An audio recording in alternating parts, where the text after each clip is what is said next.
We are living at an apex of history, and I'm going to tell you why you should care. Doesn't anyone living at any time think that their moment is the moment in history? All right, we have this thing called the meta crisis, and the meta crisis is a set of different problems that all reinforce each other, that also have a few underlying common denominators. And the common denominators are short-term thinking, multipolar traps, difficult game theoretic positions, and races to the bottom. These create the obvious problems like war and climate and AI risk, but I also think there's another set of problems that are much less spoken about in society. The meaning crisis is something that John Vervaeke talks about. And I think it's even more important to consider the implications of a societal meaning crisis in the context of increasingly distributed, increasingly powerful weapons and technology. Now we should mention the book, The Master and the Emissary.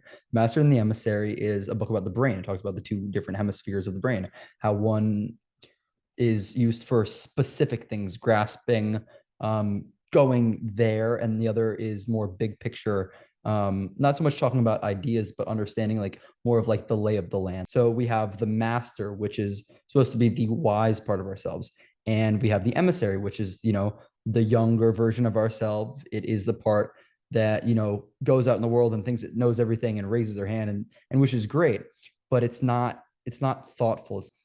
As we use technology as the emissary, I think it increases the likelihood of nth order negative consequences.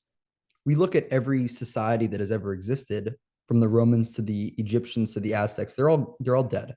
They're all gone. So we have now this completely interconnected global singular society, really. There's nothing that can be made on a single continent. We're completely interconnected and interdependent on each other. And that has been working for a while. Our need to, keep the factories in China functioning because we need our goods. I don't know how well that's going to be able to continue. But as this single society, are we assuming that it doesn't collapse? So I guess the purpose of this video is to have the people that make decisions think about nth order consequences. But when you factor in the fact that we're funding technology obsessively and that we need technology to grow, it's really hard to see how the emissary, this quick thinking, this quick acting, entity acting on our behalves, representing us, it becomes really difficult to see how really negative consequences don't arise.